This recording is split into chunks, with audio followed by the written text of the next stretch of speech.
দিন যতই যাচ্ছে ততই বন্ধুত্ব গাঢ় হচ্ছে তুর্কি প্রেসিডেন্ট রিসেপ তাইয়েপ এরদোয়ান আর সাবেক জার্মান ফুটবলার মেসুত ওজিলের। এবার তারই প্রমাণ হিসেবে এরদোয়ানের শপথ অনুষ্ঠানে হাজির হলেন ওজিল। অবশ্য সমালোচকদের মতে এরদোয়ানের কারণেই শেষ হয়েছে ওজিলের ফুটবল ক্যারিয়ার। গত ৩রা জুন প্রেসিডেন্ট হিসেবে আবারও শপথ নিয়েছেন এরদোয়ান।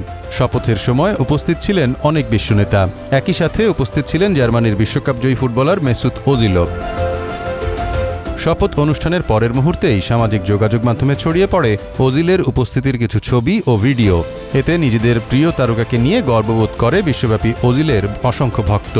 মুসলিম ফুটবলার মেসুত ওজিল তুর্কি প্রেসিডেন্টের খুব কাছের মানুষ, বিশ্ববাসী ভালো করে তা জানতে পারে ২০১৯ সালে। সে সময় ওজিলের বিয়েতে তুর্কি প্রেসিডেন্টকে আমন্ত্রণ জানালে তিনি তা গ্রহণ করেন এবং বেস্ট ম্যান হিসেবে উপস্থিত হন। এরদোয়ানের সাথে অতি ঘনিষ্ঠতাই হুমকি হয়ে দাঁড়ায় ওজিলের জার্মান জাতীয় ফুটবল দলের ক্যারিয়ার। কারণ লন্ডনে ২০১৮ সালের মে মাসে এরদোয়ানের সাথে একটি ছবি তোলার পর ওজিলকে নিয়ে ব্যাপক সমালোচনা হয়েছিল জার্মানিতে। মূলত তুরস্কের রাষ্ট্রপ্রধান এরদোয়ানের সাথে ওজিলের সেই ছবি কাল হয়ে দাঁড়িয়েছিল তখন। এরদোয়ানের সাথে ছবি ছাড়াও চীন সরকারের উইঘুর নীতি ও জার্মান ফুটবলের বিরুদ্ধে বর্ণবাদের অভিযোগ তোলেন ওজিল। এসব কারণেই মাত্র ৩০ বছর বয়সে আন্তর্জাতিক ফুটবল থেকে অবসর নেন তুর্কি বংশোদ্ভূত তৃতীয় প্রজন্মের জার্মান নাগরিক মেসুত ওজিল।